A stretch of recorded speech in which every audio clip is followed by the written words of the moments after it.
मैंने कहा कि साहब ये काम तो शायरों के लिए होता है, एक कलाम और सुना दिया जाए, एक कलाम और सुना दिया जाए, एक कलाम और सुना दिया जाए। ये तो पहली बार मैं देख रहा हूँ कि साहब 10 मिनट और खिताब किया जाए, 10 मिनट और तकरीर की जाए। अल्हम्दुलिल्लाह पूरे हिंदुस्तान के जलसों के हालात दुरुस्त हो गए। हर तरफ एक धमक है, वो धमक है दीनी मजलिसों की धमक, उलमाए कराम के वक़ार की धमक। तो अब जो बीच में तमाशा शुरू हो गया था, अब वो तमाशा अल्हम्दुलिल्लाह धीरे धीरे ख़त्म हो रहा है। अख्तर परवाज़ नईमी साहब कितना अच्छा कलाम पढ़ा। कोई मशीन थी? कोई मशीन नहीं थी, कोई मशीन नहीं थी। बगैर मशीन के इतना ज़बरदस्त पढ़ा है कि शमीम भाई हमारे बाग बाग हो गए हैं। उन्होंने हुजूर आली की शान में मनक़बत पढ़ी, इन्होंने माँ के ताल्लुक़ से ज़बरदस्त कलाम पढ़ा इन्होंने। और अभी इस दौरे हाजिर के ताल्लुक़ से सरकार का नौकर कह के उन्होंने एक ज़बरदस्त खून को गरमाने वाला कलाम पढ़ा इन्होंने।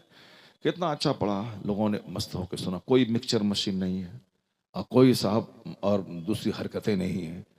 नाते पाक होनी चाहिए कायदे से ऐसी। और इस महफिल में देखें आज तकरीरें ज़्यादा हुई हैं। मुफ्ती महफिल अशरफ साहब ने तकरीर की और उसके बाद उससे पहले भी तकरीर हुई। और बाबू हुजूर के शहजादे 10 घंटे की तकरीर एक तरफ, उनका चेहरा देखना एक तरफ। क्या क्या क्या क्या बात है कि नर्म हो जाता है। डकैतों का चेहरा देखने से दिल में वसवसा पैदा होता है और इन नेकों का चेहरा देखने से आदमी की आंखें भीग जाती हैं, आदमी का दिल नर्म हो जाता है। इसलिए नेकों को अपने घर में लाइए, नेकों के पास जाइए, उनके आने जाने से घर में दीन का माहौल बनता है। आजकल लोग कहते हैं कि मुसलमानों की कई लाख बेटियां गैर मुस्लिमों के साथ भाग गई। ये इसीलिए भागी हैं कि उनके घर में कोई मुर्शिद नहीं आता जाता था, उनके घर में कोई आलिम नहीं आता जाता था। अक्सर उनकी बेटियां भागी हैं जो आलिमों से चिढ़ता था, जो आलिमों को गाली देता था, जो मदरसे के खिलाफ बोलता था, जिनकी दोस्ती नेकों से नहीं बल्कि मुशरिकीन और कुफ्फार से जिनकी दोस्ती थी, जिनके घर में अजनबी मर्दों का आना जाना था, जिनकी दोस्ती मुसलमानों से नहीं, जिनकी दोस्ती कुफ्फार मुशरिकीन से थी, उनके घर में इज्जत आबरू लुट गई। क्योंकि वहां दिन रात फिल्म का चर्चा, दिन रात स्मार्टनेस का चर्चा, दिन रात हेल्थ वेल्थ का चर्चा, दिन रात पॉलिटिक्स और राजनीति का चर्चा, और दिन रात engineer, doctor, professor, barrister, master, DElEd, professor, barrister, lawyer, यानी सिर्फ दुनिया का चर्चा। 24 घंटे में एक बार जन्नत का चर्चा नहीं होता था, एक बार जहन्नम की आग का चर्चा नहीं होता था, एक बार कुरान पाक और हदीस का चर्चा नहीं होता था। अब जहां खूबसूरती का चर्चा होगा, अब जाहिर सी बात है वो खूबसूरती का दिलदादा होगा।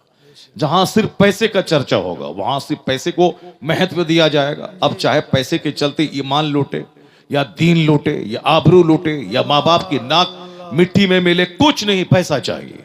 जैसे किसी के दिमाग में है कि हमको खूबसूरत लड़की चाहिए, अब वो लड़की चाहे किसी चमार की मिले, किसी मुसहर की मिले, किसी ब्राह्मण की मिले, किसी साहब हड्डी चुनने वाली की बेटी मिले, नाक अच्छी हो, चाहे डोमनी कोई मिले, उसी पर वह पागल हो जाएगा। दीन ईमान सब लुटा के उसको खूबसूरती चाहिए, चाहे जहां मिल जाए। अब किसी को माल चाहिए, जहां 24 घंटे माल का चर्चा होता है कि फला आदमी उत्तर दिनाजपुर से निकला, बंबई गया, कमाया, करोड़ का घर ले लिया, फला दिल्ली गया, वहां साहब 2 घर बना लिया, फला आदमी बंबई गया, वहां उन्होंने 5 फैक्ट्री डाल दिया, फला कलकत्ता गया, उन्होंने वहां 5-10 दुकान खरीद ली। अब जहां 24 घंटे दुकान, फैक्ट्री, मॉल का चर्चा होगा, वहां तो बच्चों के दिमाग में होगा कि सबसे बड़ा आदमी वो है जो शहर में जाके घर बना ले, जो मकान बना ले, जो गाड़ी खरीद ले। तो अब किसी के पास मकान है, चाहे वह चोर और डकैत हो, चाहे वह काफिर हो, तो हमारी बेटी, चूंकि उसके दिमाग में तो है कि माल असल चीज है, अब ये मालदार है, मुसलमान से रिश्ता करेंगे तो वो 10,000 महीना कमाता है, अब इसके पास 5 लाख रुपए माहाना आमदनी है। जब माल का चर्चा रोजाना घर में हुआ है तो बेटी माल लड़के का देखी और दीन ईमान बेच करके उनके साथ भाग गई। लड़का इंजीनियर है, डॉक्टर है, 10 लाख कमाता है, तो उनके सामने जन्नत का कहां चर्चा हुआ, उनके सामने आखिरत का चर्चा कहां हुआ। अगर जन्नत और आखिरत का चर्चा होता वो 5 लाख कमाने वाले शराबी इंजीनियर का सिलेक्शन नहीं करती, बल्कि वह 5,000 कमाने वाले नमाज़े पंजगाना के पाबंद नमाजी का सिलेक्शन करता। क्योंकि वहां जाने का मतलब है दोनों जहान की रुसवाई, और यहां इनके पास जाने का मतलब है दोनों जहान की इज्जत, दोनों जहान की राहत। जैसा सराउंडिंग, जैसा इर्द गिर्द का माहौल होता है, उसी तरह की बातें दिमाग पे हावी होती है। जहां राजनीति का चर्चा हो, बच्चा बच्चा को सियासत करने का जुनून चढ़ जाता है। जहां क्रिकेट, हॉकी, फुटबॉल का चर्चा हो, वहां बच्चा बच्चा खिलाड़ी, प्लेयर बनने का उसको जुनून चढ़ जाता है। और जहां पे बिजनेस का चर्चा हो, सुबह शाम रात दिन, वहां के बच्चों को बिजनेस का जुनून चढ़ जाता है। ठीक उसी तरह जहां रात दिन सजदा, तिलावत, जिक्र, नमाज, रोजा, हज, ज़कात, आखिरत, जन्नत, पुलसिरात, कब्र, मुनकर, नकीर, अल्लाह, रसूल, सहाबा, अहले बैत, शहीद, साले, मुत्तकी का चर्चा हो, उस घर के बच्चों को मुत्तकी और जन्नती बनने का जुनून चढ़ जाता है। सुभान अल्लाह, सुभान अल्लाह। कोई तहरीक तुम्हारी बेटियों को बचा नहीं पाएगी, चाहे वो कोई भी नेता हो, बड़ी सी बड़ी तहरीक छेड़ दे, नहीं बचेंगी। एक तहरीक जो मुस्तफा ने तुझको बताया, वह तहरीक यही हुजूर ने फरमाया है, मुरू औलादकुम बिस्सलात वहुम अबनाओ सब सनीन। अपने बच्चों को हुक्म दे नमाज का जब तेरे बच्चे की उम्र 7 साल हो जाए। वदरिबूहुम अलैहा वहुम अबनाओ अश्र सनीन। आका फरमाते हैं अपने बच्चों को मारो, अगर 10 साल होने के बाद नमाज ना पढ़े उसे मार के नमाजी बना दो। कहते हैं कि साहब नमाज की अजमत पे खिताब कीजिए। नमाज की अजमत पे मैं खिताब करूंगा तो ये जो 40 साल का जवान बिल्कुल मोटा ताजा मजबूत हो गया है, पुख्ता हो गया है, ये मेरी बात सुनेगा ही नहीं। जिस वक्त 7 साल का बच्चा जो बच्चा बाप से डरता है, जो कोमल दिमाग का है, जो उस सादी तख्ती पे लिख दें मरते दम तक वह सबत हो जाए, इसलिए मुस्तफा फरमाते हैं जब तेरे बच्चे की उम्र 7 साल हो उसे नमाज का आदेश दे, उसे नमाज का हुक्म दे। और हालांकि 7 साल में नमाज फर्ज नहीं होती है, सिर्फ मूड बनाने के लिए, ताकि बच्चे के दिमाग में ये बात बैठ जाए मैं मुसलमान हूं, मैं मुस्तफ़ा का गुलाम हूं, मेरे ऊपर में फ़राइज़ व वाजिबात आयद होते हैं। अब मुझको अल्लाह ने पैदा किया है, मुझको अल्लाह की इबादत करनी है, और इबादतों में सबसे आला तरीन इबादत नमाज है। बेशक, सुभान अल्लाह। नमाज, हज फर्ज है जिंदगी में एक बार, ज़कात फर्ज है साहिबे माल पर साल में एक बार, रोजा फर्ज है साल में 1 महीना, मगर नमाज रोजाना 5 वक्त फर्ज है। क्योंकि 24 घंटे अल्लाह की नेमतें हम खाते हैं, अल्लाह की नेमतों से मालामाल होते हैं। हाथ, पांव, जबान, आंख, पेट, दिल, दिमाग, लंग्स, ब्रेन, सारा सिस्टम लाजवाब। ब्रेन लाजवाब, ब्रेन का सिस्टम जरा सा गड़बड़ाया आदमी पागल हो जाएगा। आंख का सिस्टम लाजवाब, थोड़े से पानी सूख जाए 5 करोड़ खर्च करके भी दोबारा आंख नहीं हो पाएगी। कान का सिस्टम थोड़ा गड़बड़ाए 10 करोड़ की मशीन लगाने के बाद ही बंदा सुन नहीं पाएगा। अगर पेट का सिस्टम गड़बड़ हो जाए तो 50 लाख की दवाई उसके पेट लीवर सिस्टम को ठीक नहीं कर पाएगी। ये लंग्स, ये स्टमक, ये इंटेस्टाइन, ये लेग, ये हैंड, ये नोज, ये माउथ, ये सारा पार्ट्स लाजवाब है। ये सारा पार्ट्स लाजवाब है। तो जिस रब ने ज़बान दी, जिस रब ने दांत दिया, ये दांत ही खत्म हो जाए, नाक रहे, आंख रहे, कान रहे, ब्रेन रहे, सब कुछ रहे, लंबा जुब्बा रहे, पगड़ी रहे, डॉक्टर, इंजीनियर सब रहे, 1000 बीघा जमीन रहे, सब रहे, सिर्फ 5 दांत खत्म हो जाए, वो बंदा जहर खा के मर जाएगा। क्योंकि वो रोटी चबा ही नहीं पाएगा, भात खाने में मजा ही नहीं आएगा, उसको चाय पीने में मजा नहीं आएगा, वो सिर्फ लिक्विड खाएगा, अब जिंदगी से झुंझला के जहर खा के मर जाएगा। ये 32 दांत हैं, चाहे चना चबा ले, पत्थर चबा ले, मकई चबा ले, रोटी चबा ले, जो चाहे सब चबाए, पानी बन के पेट में चला जाए। और अगर दांत टूटे तो दांत में दर्द सिर्फ हो जाए, इतनी उलझन होती है कि क्या बताएं। एक बार शदीद दर्द हुआ था और इस कदर शदीद तकलीफ होती है कि बस आदमी को मौत नजर आने लगती है। अगर दांत अल्लाह की नेमत, सर के बाल जिसके झड़ जाते हैं वो गंजा, समाज में सब उससे भागता है उनकी शक्ल सूरत को देखकर। ये सर के बाल अल्लाह की नेमत है। अगर सर के बाल झड़ जाएं तो मसनूई बाल लगाएंगे तो बस वो मसनूई बाल सबके सामने गिर जाएगा, आप जलील और बेइज्जत हो जाएंगे। कितनी बड़ी नेमत है सर के बाल, कितनी बड़ी नेमत है भौं के बाल। अगर भौं के बाल उड़ जाएं तो देखने में कितना बुरा चेहरा लगता है, किस कदर करी हुई मंजर वो लगेगा। या मोछ जो आदमी मूंड लेता है बहुत बुरा लगता है। मोछ, ये मोछ मर्द की जीनत है। मोछ बड़ी ना रहे बल्कि आगे से कटी हुई रहे। ये कटाने की बात तो आई है, मूंडने की बात कहां आई है। वाफुल लुहाब कस्सु शवारी, हदीस में आया है मोछ काटो और दाढ़ी को बढ़ाओ। तो मोछ काटने का आदेश है कि मूंडने का आदेश है। जो मोछ मूंड लेते हैं ये वहाबी तबलीगी जमात गैर मुक़ल्लिद के लोग, ये जो मूंडते इतना बुरा लगता है देखने में कि मत पूछें साहब। मोछ रखिए मगर आगे से काटते रहिए, कुफारो मुशरिकीन से मुशाबहत ना हो। दाढ़ी बढ़ाइए, मोछ कटाइए, ये हुक्म आया है। मोछ अल्लाह की नेमत है, ये दाढ़ी के बाल अल्लाह की नेमत है, ये साब नाखून ये अल्लाह की नेमत। अगर एक नाखून उधड़ जाए तो बंदे के उंगली देखने के लायक नहीं रह जाती। इतनी सारी नेमतें हैं, इसका शुक्र क्या होगा? क्या हमारा हक था कि मुझको मिल जाए? अल्लाह ने फजल फरमाते हुए हमको सारी नेमतें दी है, उसका शुक्राना क्या है? 5 वक्त की नमाज बंदा पढ़े और नमाज में सर से लेके पांव तक सारा पार्ट शरीक हो जाता है। गोया ये नमाज ये जिस्म की सारी नेमतों का शुक्राना है सारी। अब जब खाना जब डेली खाते हैं तो शुक्र भी डेली अदा करना है। ऐसा नहीं कि जुम्मा में एक दिन गए मस्जिद में चोंच मारे चले आए, नहीं। ईद और बकरीद में मस्जिद गए, ईदगाह पे साहब 2 चोंच मारे वहां से चले आए, नहीं ऐसे गए बस मारे चले, नहीं। नमाज आला तरीन इबादत है। सजदा लंबा हो, सजदे में कहें सुभान रब्बियल आला। या मैं अपने रब्बे आला की पाकी बयान करता हूं, सुभान रब्बियल अजीम बोले, सूरे फातिहा पढ़े, सारी दुनिया से कट जाए, फिर सलाम फेरे, ऐसा लगे जैसे एक दूसरी दुनिया में कदम रख दिया हो। नमाज में पेशानी झुकती है, नमाज में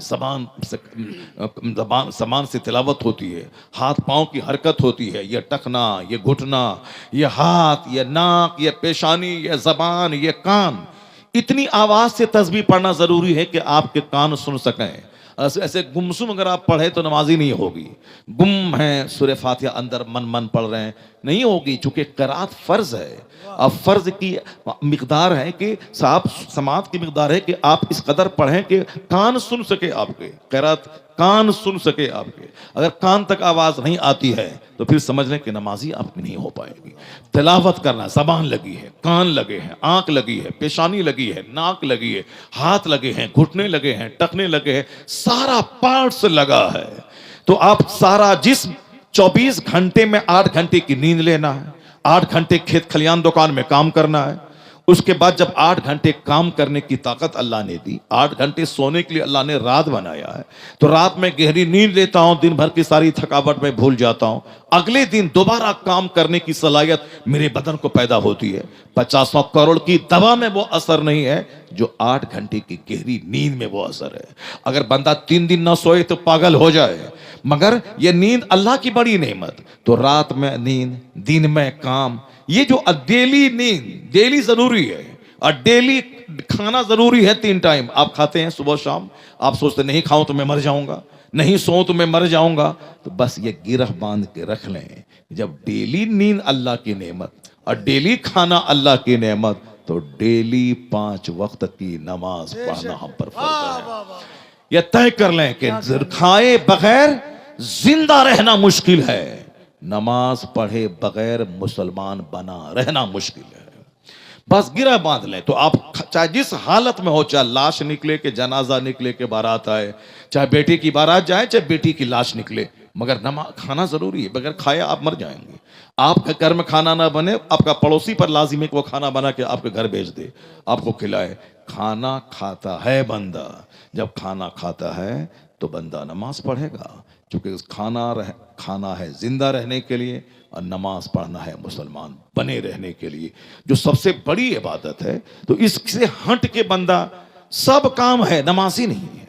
सारा काम है, मस्जिदें उजड़ गई, सारा काम हो रहा है और साहब जलसगाह उजड़ा हुआ है। नहीं, सबसे पहले दीन का काम होगा, उसके बाद दुनिया का काम होगा। इसलिए कहा गया है जो सुबह सवेरे उठो तो सबसे पहले फजर की नमाज, फजर की नमाज छोड़कर सारा दिन चेहरे की रौनक खत्म हो जाएगी, सारा दिन आप टूटे हुए रहेंगे।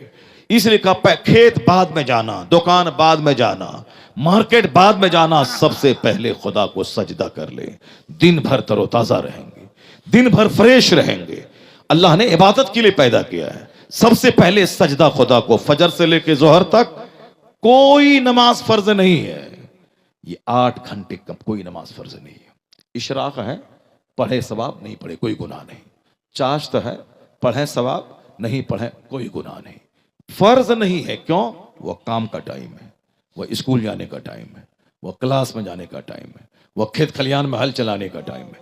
मेहनत करें, कोढ़ी बन के मत रहें, मेहनत करें, कमाएं, घर से बाहर निकल जाएं, फन तशरू फिल अर्द, जमीन पे फैल जाएं, फजर की नमाज पढ़ें, उसके बाद निकल जाएं। कंप्लीट 8 घंटे मेहनत करें आप, ताकि खुद खाएं, अपने बाप को खिलाएं, माँ को खिलाएं, बहन को खिलाएं, भाई को खिलाएं, अपने गरीब पड़ोसी को दें।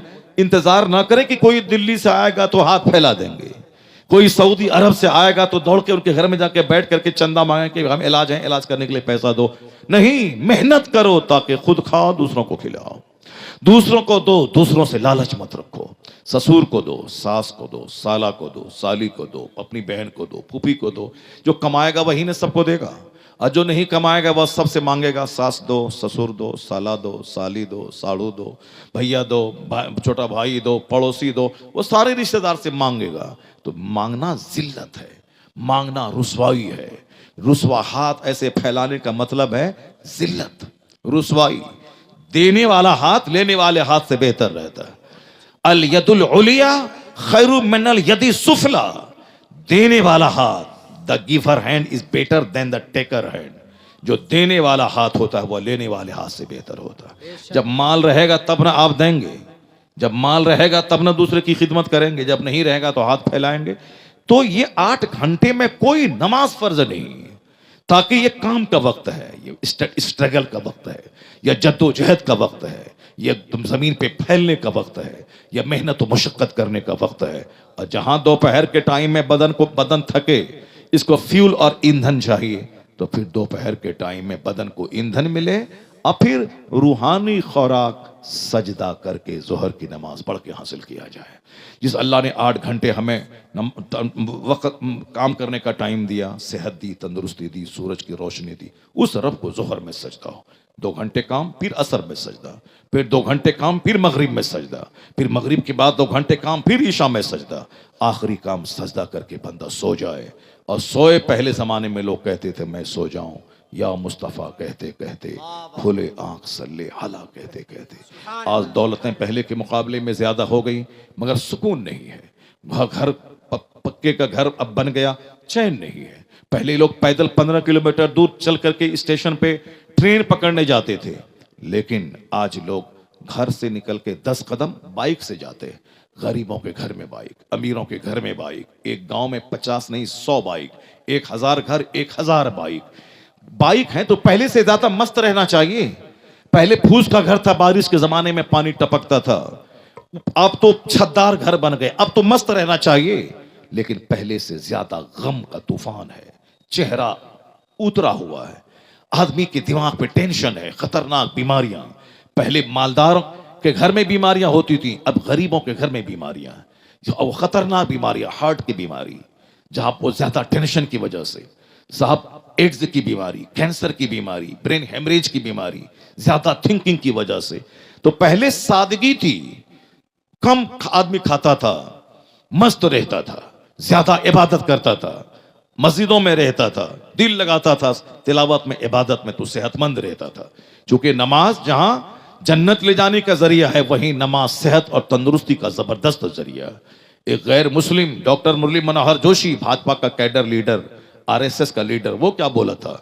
वो कहा था कि योगा जरूरी है सेहतमंद रहने के लिए, मगर योगा के जितने तरीके हैं वह सब एक तरफ नमाज से बढ़कर कोई योगा नहीं है, और नमाज देने वाले मोहम्मद अरबी से बढ़कर कोई तबीब, कोई डॉक्टर नहीं है। बेशक सुभान अल्लाह। ये कौन कहा? भाजपा का लीडर डॉक्टर मुरली मनोहर जोशी, भाजपा का कैडर लीडर।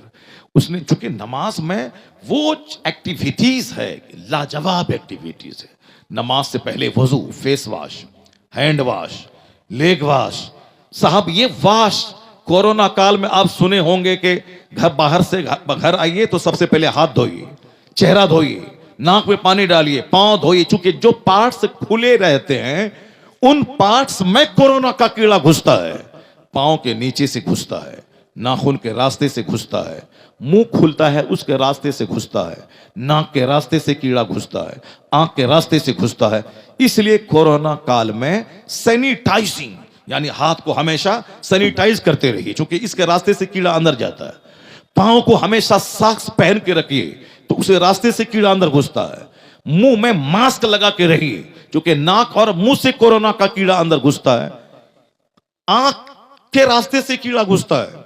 जो ओपन पार्ट्स है, आंख ओपन है, चेहरा ओपन है, यह हाथ यहां तक ओपन रहता है, वह पांव टखनों तक ओपन रहता है। हमारे घर के बगल में एक गैर मुस्लिम राजपूत है, उसने कहा कि कोरोना में कोई दवाई नहीं निकली, लेकिन आजकल कहते हैं कि हाथ धोइए, मुंह धोइए, पैर धोइए। कहा यह धोने का आदेश जो आज डॉक्टर दे रहे हैं, ये काम तो हमारा मुसलमान भाई शुरू से कर रहा है, रोजाना 5 टाइम कर रहा है। रोजाना 5 टाइम क्या करता है? वह कुल्ली करता है, नाक में पानी डालता है, वह फेस धोता है, हाथ कोहनियों समेत धोता है, वह गर्दन जो खुली चीज रहती है उसका मसा करता है, सर को मसा करता है, फिर पांव को, जो पार्ट्स खुले हैं, चेहरा इसका धोना फर्ज है, हाथ इसका धोना फर्ज है, पांव उसका धोना फर्ज है। जो पार्ट्स खुले रहते हैं वो पार्ट्स वजू में धोया जाता है।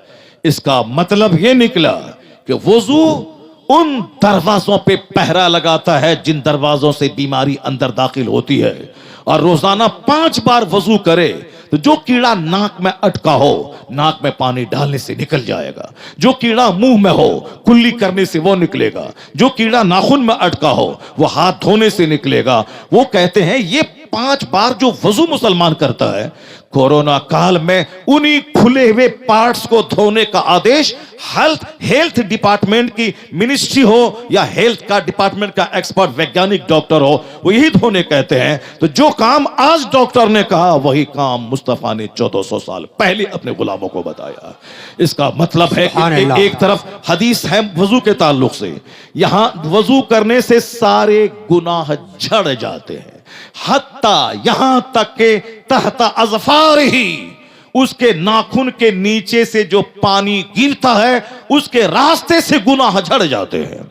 जब बंदा वुज़ू करता है तो चेहरे का गुनाह झड़ जाता है, हाथ का गुनाह झड़ जाता है, पांव के गुनाह झड़ जाते हैं। तो इसका मतलब है कि वुज़ू गुनाह को भी झाड़ देता है। आपको भी यकीन दिलाता हूं, अगर आपको कभी टेंशन उलझन मालूम हो तो आप हाथ पैर धोएं, उसके बाद भीगे हुए हाथ से अपने गर्दन को मल लें, एक फ्रेशनेस, एक ताजगी महसूस होती है।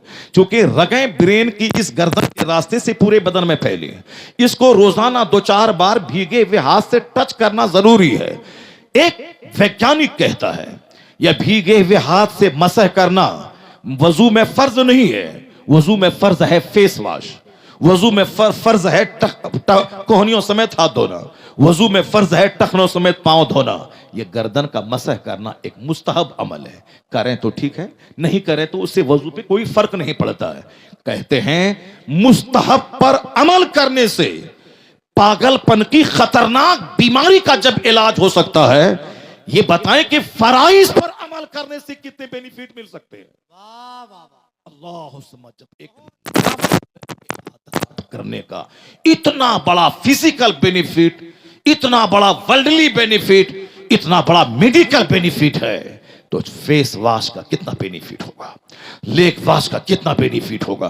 क्योंकि हमारे लोगों ने नमाज तो बुढ़ापे का एक अमल समझ लिया कि बूढ़ा जब होंगे कोई काम नहीं रहेगा तब पढ़ेंगे। नमाज का हुक्म दिया मुस्तफा ने कि बच्चा जब 7 साल का हो नमाज का आदेश दे, 10 साल का हो मार के नमाजी बना दे, और जब नमाजी बन जाए तो बिस्तर उसका अलग कर दे।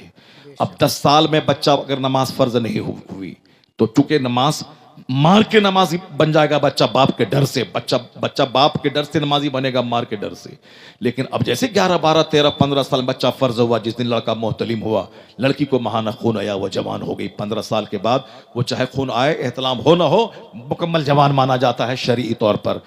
10 साल में मार के नमाजी बना, इसलिए कि ताकि फर्ज होने से पहले पहले बच्चा नमाजी बन जाए, ताकि फर्ज होने के बाद नमाज कजा करना जुर्म अजीम वो समझे कि नमाज कजा नहीं करना है।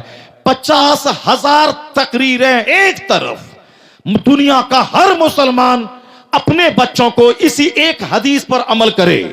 7 साल का हो तो नमाज का आदेश दे, और जब 10 साल का हो तो मार के नमाजी बनाए।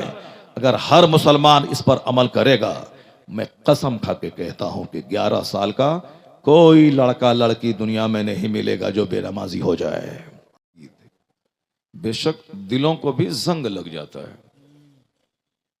दिलों के जंग लगने की अलामत है कि मस्जिद में दिल ना लगे, चौक चौराहे दालान पे दिल लगे, जलसा जुलूस में दिल नहीं लगे, ड्रामे नाटोंगी की महफिल में दिल लगे, आलिमों से दोस्ती में दिल नहीं लगे, चोरों, लफंगों, गोंडों से दोस्ती करने का दिल करे, अपनी माँ बोझ लगे, दूसरों की माँ अच्छी लगे, अपने बाप से बात करने में शर्म महसूस हो और दूसरों के बाप से दोस्ती हो, तो समझ जाएं कि दिल उसका मर चुका है। अब दिल में जंग लग चुका है। अब यह जंग साफ होगा कैसे? आका अलैहिस्सलाम से पूछा गया, सरकार ये सीने का जंग साफ कैसे होगा? लोहे में जंग लगता है जब उसमें पानी पड़े, उसी तरह दिल भी जंग आलूद हो जाता है। तो लोहे का जंग साफ होता है आग की भट्टी में डालने से। ये दिल का जंग कैसे साफ होगा? तो आका ने फरमाया, कसरत से कुरान करीम की तिलावत करने से और कसरत से मौत को याद रखने से। आज हर तरफ जिंदगी का शोर है, मुझे 100 साल तक रहना है, 70-80 साल तक रहना है, अच्छा खाना है, अच्छा पीना है, अच्छा घर बनाना है। इसीलिए हर तरफ तबाही मची हुई है। हराम खोरी, रिश्वत सितानी, सूद खोरी, यहाँ तक कि औरतों में सूद खाने का रिवाज। शहर के लोग तो बेचैन पहले से थे, अब वह बेचैनी धीरे धीरे गांव देहात तक में आ गई है। सारे लोगों के दिमाग में एक ही जुनून है कि कैसे पैसा कमाएं, कैसे घर बनाएं, कैसे दूसरों से बेहतर खाएं, कैसे दूसरों से अच्छा कपड़ा पहने। अच्छे अखलाक बनाने का जुनून नहीं है। वो तहज्जुद नहीं पढ़ता है तो मैं तहज्जुद पढ़ूं, वो नमाज पंजगाना अकेला पढ़ता है तो मैं जमात से पढ़ूं, वह रोज़ाना 1000 दरूद पढ़ता है तो मैं 5000 बार दरूद पढ़ूं, वह रोज़ाना 1000 रुपये खैरात करता है तो मैं 2000 रुपये खैरात करूं, वह रोज़ाना कुरान पाक के 3 पारे पढ़ता है तो मैं 5 पारे पढ़ूं। तो ये सारा जुनून नहीं है। जुनून यह है कि वह रोज़ाना मटन खाता है तो मैं भी रोज़ाना मटन खाऊं। वो अपने बेटे की शादी में 50 स्कॉर्पियो लेके गया है तो मैं 70 स्कॉर्पियो लेके जाऊं। उसने अपने बेटे की शादी में बुलेट दिया है तो अब हम 16 लाख की बाइक उसको देंगे। उन्होंने अपनी शादी में एर्टिगा लिया है तो मैं इनोवा क्रिस्टा लूंगा। बस एक मुकाबला है दुनिया का, खाने का, पीने का, गाड़ी का, मकान का। इसकी वजह से मस्जिदें उजड़ गई, जलसे उजड़ गए, खानकाहें उजड़ गई। जो जहां से जीवन दान, जहां से जिंदगी मिलती थी, जहां से मुर्दा दिलों को जिंदा किया जाता था, आजकल वही मराकिज सन्नाटे का आलम जारी है। वहां पे कोई जाने वाला नहीं, और जहां दिल मरते हैं वहां भीड़ लगी है। बाजारों में भीड़ है, जो बाजार सबसे बुरी जगह है। आका फरमाते हैं कि इस रोए जमीन पर सबसे बेहतरीन जगह, सबसे पसंदीदा जगह, अहब्बुल बिलाद इलल्लाह मसाजिदुहा, सबसे ज्यादा पसंदीदा जगह अल्लाह के नजदीक मस्जिद है। सुभान अल्लाह, सुभान अल्लाह। और सबसे बेहतर वह है जो सबसे पहले मस्जिद जाए और सबसे आखिर में मस्जिद से निकले। अब देख लीजिए उस सबसे बेहतरीन जगह पे कितने लोग नजर आते हैं, और आका फरमाते हैं कि सबसे ज्यादा नापसंदीदा जगह अल्लाह के नजदीक, अब गजुल बिलाद इलल्लाह अस्वाकुहा, जमीन में सबसे ज्यादा नापसंदीदा जगह बाजार है। बाजार में चूंकि झूठ बोला जाता है, बाजार में दूसरों को ठगा जाता है, बाजार में धोखा और फरेब से काम लिया जाता है, इसलिए बाजार बुरी जगह है। लेकिन चूंकि वहां जाना जरूरी है, सौदा सलफ खरीदना है, सब्जी खरीदनी है, सामान खरीदना है, तो अब सबसे अच्छा वो है जो सबसे अखीर में बाजार जाए और सबसे पहले बाजार से आ जाए, ताकि ज्यादा देर तक उस बुरी जगह पे रहना नहीं पड़े। बुरी जगह का मतलब नापसंदीदा जगह, अनप्लीजेंट प्लेस। सबसे ज्यादा नापसंदीदा जगह अल्लाह के नजदीक वो बाजार है। तो वहां पे भीड़ लगी, जगह नहीं है, तिल रखने की जगह नहीं। वहां साहब एक बड़ी तादाद घूमने वालों की होती है। जैसे ये जगह जहां आप बैठे हैं, इस जगह को जन्नत की क्यारी बोला जाता है। सुभान अल्लाह, सुभान अल्लाह, सुभान अल्लाह। हदीस में आया है कि वइज़ा मररतुम बिरियाज़िल जन्नह फरतऊ फीहा, जब तुम जन्नत की क्यारी से गुजरो तो वहां चर लिया करो। सुभान अल्लाह। साहबा ने पूछा, सरकार वो जन्नत की क्यारी क्या है? आप फरमाते हैं, जिक्र की मजलिसें जन्नत की क्यारियां। सुभान अल्लाह। हिलक़ो जिक्र, ये जिक्र का हल्का, जिक्र की मजलिसें जन्नत की क्यारियां हैं। और वहां बैठकर अल्लाह अल्लाह कर लेना, गोया जन्नत में चर लेना हुआ। इस क्यारी में बैठकर सुभान अल्लाह कह देना, गोया जन्नत की क्यारी में चर लेना हुआ। ये जन्नत की क्यारी जहां आप चर रहे हैं, मगर आपसे 3 गुना ज्यादा लोग वहां बाजार में खड़े हैं। आपसे कई गुना ज्यादा लोग सड़कों पे घूम के दूसरों का मुंह देख रहे हैं।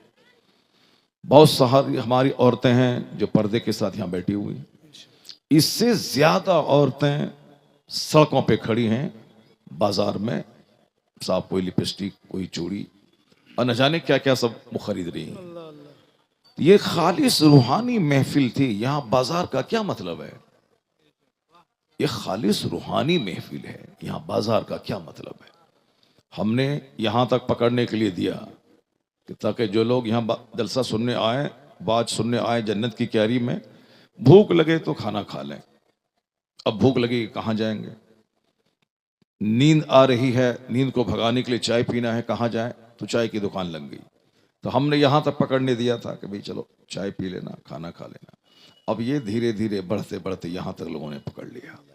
अब साहब झुलवा लगाया जा रहा है। कहां? जन्नत की क्यारी में लोग झुलवा लगा रहे हैं। लोग साहब अब कुछ दिन के बाद सर्कस बुलाएंगे। कुछ दिन के बाद वो जो मेला होता है, सोनपुर का मेला, वो मेला जलसे के दाम पे लगने लगेगा। हो सकता है कि घोड़ा, हाथियां बेचा जाने लगे, क्योंकि भीड़ लगती है जलसे में, हजारों लोग आते हैं। तो चलो अब वहां बकरी लेके चलो, कोई ना कोई खरीद लेगा, फायदा हो जाएगा। कोई घोड़ा लेके आएगा, भाई कोई एक बंदा आएगा जहां 10,000 लोग आएंगे जलसा सुनने के लिए, कोई घोड़ा खरीद के लेके चला जाएगा। तो फिर जलसा जलसा नहीं रहेगा, एक तमाशा बन जाएगा। इसलिए जो जिम्मेदार लोग हैं वो कोशिश करें कि जब भी जलसा हो तो वहां बिल्कुल ममानियत कर देंगे, कोई भी दुकानदार नहीं आएंगे, कोई दुकानदार नहीं आएंगे। जलसे वाले जब इतना पैसा खर्च करके 2 लाख का पिंडाल लगाते हैं, जब वो 50,000 रुपये का साउंड सिस्टम लगाते हैं, जब वो साहब खतीबों, शायरों, नकीबों के पीछे खर्च करते हैं, तो जो हमारी ये जन्नती पब्लिक आती है, इसके लिए वक्फे वक्फे से चाय का इंतजाम भी जलसा कमेटी वाले करते हैं। चाय का इंतजाम करते हैं ताकि लोग बोर नहीं हों, लोग थके नहीं, क्योंकि 5 घंटे की महफिल है। हर 1 घंटे 2 घंटे के बाद, तो अब जब यहाँ 5 लाख रुपए जलसे में खर्च हो रहे हैं, तो 10-20 हजार रुपए और एडिशनल उसमें खर्च कर दिया जाए। तो मालूम है चाय और पानी का इंतजाम अगर आपने कर दिया, वो अब साहब छोटी सी बोतल रहे, लोगों को आप दे दें और चाय दे दें हर 2 घंटे के बाद। तो 5 घंटे की महफिल में 2 बार चाय मिलेगी, 2 बार चाय मिलेगी। उसकी बरकत ये होगी कि आखिर तक मजमा आपका बैठा रहेगा। और जो जलसा छोड़ करके चाय की दुकान पे हैं, वो मामला नहीं रहेगा। जो जलसा छोड़कर दुकानों पे हैं, वो नहीं रहेगा। कोई दुकान नहीं रहे, खास करके औरतों के ताल्लुक से कोई दुकान ना हो, ताकि वहां भीड़ नहीं लगे। और खवातीन के लिए ये हाफ पर्दा नहीं रहे, खवातीन के लिए फुल पर्दा रहे कि ताकि उनकी निगाहें मर्द पे ना रहे, मर्दों की निगाहें उन पर ना पड़े। इसका खास ख्याल हम लोग पढ़ने के ज़माने में कटिहार में देखते थे। मुफ्ती गुलाम रसूल साहब क़िबला रहमतुल्लाह अलैह, खलीफे मुफ्ती आज़म हिंद, उनके ज़माने में जलसा होता था, औरतें नज़र नहीं आती थी। जलसा गाह से 300-400 मीटर दूरी पे उनका पिंडाल लगता था, उनका रास्ता अलग होता था ताकि औरतें वहां जाएं, वहीं बैठें, किसी मर्द की नजर उस पर ना पड़े। और वो जलसा हमने बहुत बार देखा और आज भी बहुत सारी जगहों पे ऐसा होता है। मगर हमारे इस जोन में वो तो गनीमत है कि हाफ पर्दा है, कहीं कहीं तो मर्दों के बीच में औरतें घुस के बैठ जाती, बस इधर मर्द बैठे हैं, बाजू में औरतें बैठी हुई हैं। तो आखिर ये जन्नती महफिल को जन्नती महफिल रहने दिया जाए, इसको तमाशा और खेल न बनाया जाए। अहब्बुल बिलाद इलल्लाहि मसाजिदुहा, द डियरेस्ट प्लेसेस नियर अल्लाह, अल्लाह के नजदीक सबसे ज्यादा पसंदीदा जगह मस्जिद है। कल मर जाएंगे आप तो एक मलाल रहेगा कि जी भर के मस्जिद में नहीं बैठा, जी भर के सजदा नहीं किया। 18 साल का जवान रास्ता चलते हुए एक्सीडेंट किया, लाश के हजारों टुकड़े हो गए। अब का वो तो इंजीनियर बनना था उसको, डॉक्टर बनना था उसको, लेकिन डॉक्टर तो बन नहीं पाया, अलबत्ता अपने अंजाम को पहुंच गया। अभी इस कोरोना काल में मेरे गांव का एक लड़का दिल्ली में वो आईएएस की तैयारी कर रहा था। आईएएस की, चूंकि इंजीनियर बन चुका था, अच्छे नंबर से पास किया था, दिल्ली में तैयारी कर रहा था। कोरोना काल में फीवर हुआ, वो रमजान के दिन में हवाई जहाज से बागडोगरा उतरा, बागडोगरा से घर आया, सांस लेने में परेशानी होने लगी क्योंकि वो फीवर को ख़त्म करने के लिए पैरासीटामोल खा लिया। और जबकि पैरासीटामोल खाना नहीं चाहिए कोरोना होने के बाद, हालांकि उसको तजर्बा नहीं था कोरोना हो गया, मगर कोरोना का फीवर था उसके पास, मगर वो खा लिया पैरासीटामोल ताकि एयरपोर्ट पे बुखार वाले को चढ़ने नहीं देता जहाज़ पे। उस ज़माने में वो बुखार घटाने के लिए पैरासीटामोल खा लिया, सफ़र होके बागडोगरा आ गया, वहाँ से घर आया, सांस लेने में दिक्कत होने लगी, ऑक्सीजन पे चला गया हॉस्पिटल में। वहाँ से 2-4-5 दिन के बाद उसकी डेड बॉडी निकली। माँ बाप की तमन्ना थी कि मेरा बेटा डीएम बनेगा, और डीएम बन जाता क्योंकि बड़ा मेहनती लड़का था, लेकिन डीएम तो नहीं बना, अलबत्ता वो अपने अंजाम को पहुंच गया। ये बताएं कि उस बच्चे ने जिंदगी भर मस्जिद में कायदे से 1 घंटा नहीं बैठा होगा, क्योंकि physics, chemistry, biology, GK, GS पढ़ना, उसको आईएएस ऑफिसर बनना, उसके पास टाइम कहाँ है कि अगर वो नमाज पढ़ भी लेता होगा, जुम्मा की पढ़ता होगा, या 5 वक्त की पढ़ता भी होगा, तो बस जल्दी से पढ़ा, फौरन किताब लेके बैठ गया, फिजिक्स केमिस्ट्री लेके बैठ गया। तो मस्जिद में जी भर के नहीं बैठा, जी भर के दुरूद नहीं पढ़ा, जी भर के अल्लाह को सजदा नहीं किया, जी भर के कुरान पाक की तिलावत नहीं की। अब कहाँ गया? वहां गया जहां का एक दिन 50,000 साल के बराबर है। कान मिक़दारुहु 50,000 सना, जिस दिन की मिक़दार दुनियावी काउंटिंग के हिसाब से 50,000 साल के बराबर। 50,000 साल का। दुनिया में तो डीएम नहीं बन पाया, अलबत्ता वहां चला गया जहां राई के बराबर कोई बुराई की होगी तो उसको बंदा देखेगा, अगर राई के बराबर किसी कोई नेकी की होगी तो वहां देखेगा। फमै यामल मिस्काल ज़र्रतिन खैरन यरा, राई के बराबर जो भी यहाँ आप कुछ करेंगे वो वहां देखेंगे। अगर आप अच्छाई करें या बुराई करें, सबका हिसाब होगा। ऐसा नहीं कि कोई हिसाब होने वाला नहीं है, नहीं नहीं। जो अल्लाह पानी की एक बूंद से हमें पैदा कर सकता है, जो अल्लाह माँ के पेट में 9 महीने उस बंद कोठरी में माँ का खून रोक कर मेरी ग़िज़ा का इंतज़ाम कर सकता है, जो माँ उस नाजुक जगह से, जो अल्लाह उस नाजुक जगह से मुझको इस दुनिया में पैदा कर सकता है, वो अल्लाह मेरे मरने के बाद दोबारा जिंदा कर सकता है, और जिंदा करेगा, और जिंदा करके हिसाब किताब लेगा। अल्लाह कहता है फलयंजुरिल इंसान मिम्मा खुलिक, खुलिक मिन माइन दाफिक यखरुजु मिन बैनि सुल्बि वत्तराइब इन्नहु अला रजइही लकादिर। अल्लाह कहता है कि आदमी को अपनी पैदाइश पे गौर करना चाहिए कि मैं पैदा हुआ कैसे हूं। आदमी को गौर करना चाहिए अपनी पैदाइश पे। एक पानी का कतरा जंप करता हुआ पानी, जो पानी कूद के निकलता है, वो यखरुजु मिन बैनि सुल्बि वत्तराइब, माँ के सीने की हड्डी और बाप की रीढ़ की हड्डी से वो कतरा निकलता है, और उसी कतरे से इंसान पैदा होता है। यखरुजु मिन बैनि सुल्बि वत्तराइब। तो अब अल्लाह आगे क्या कहता है? जिस अल्लाह ने तुम्हें माँ बाप के नुतफे से तुझको पैदा किया, इन्नहु अला रजही लकादिर, वो अल्लाह तुम्हें दोबारा पैदा करने पर कादिर है।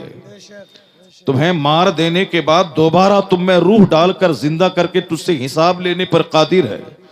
आप मिट्टी देते हुए क्या पढ़ते हैं? मिनहा खलकनाकुम व फीहा नुईदुकुम व मिनहा नुखरिजुकुम तारतन उखरा। क्या मतलब हुआ? हमने तुझको इसी मिट्टी से पैदा किया है और हम दोबारा तुझे इसी मिट्टी में ले जाएंगे। जैसे बंदा पैदा हुआ मिट्टी से, फिर मरने के बाद उसी मिट्टी में मिला, वह मिनहा नुखरिजुकुम तारतन उखरा, फिर दोबारा हम तुझको उस मिट्टी से निकालेंगे। सर से लेके पांव तक जितने भी पार्ट्स हैं उसमें एक ऐसा जौहरे लतीफ होता है जो कभी नहीं, ना समंदर में गलता है ना आग में जलता है, वो हमेशा बाकी रहता है, जैसे एक नुतफा पानी का कतरा। उसी तरह वह जौहर है। दोबारा अल्लाह रब्बुल इज्जत उसी से इंसान का जिस्म पैदा करेगा और इस इंसान से सवाल होगा। क्या सवाल होगा? जरा सुनिए हदीस पाक में। बस इसी हदीस को गौर से सुन के अपना घर चले जाइए। अगर आपको लगे कि एक दूसरी हदीस और मैं सुन लूं तो आप मुझको कहेंगे, मैं सुनाऊंगा। कल मैं मालदा में था, परसों कलकत्ता में। मैं मालदा में तकरीर लगभग 2.5 घंटे किया मैंने। उसके बाद जब मैं ख़त्म करने लगा तो पब्लिक से आवाज़ आई कि हुजूर थोड़ी देर और बोला जाए। आमद हो और भेजें सब उनकी शौकत पे लाखों सलाम। मुझसे खिदमत के कुदसी का है हाँ रज़ा, मुस्तफ़ा जाने रहमत पे लाखों सलाम। डाल दी कल्बों में अज़मते मुस्तफ़ा, सैयदी आला हज़रत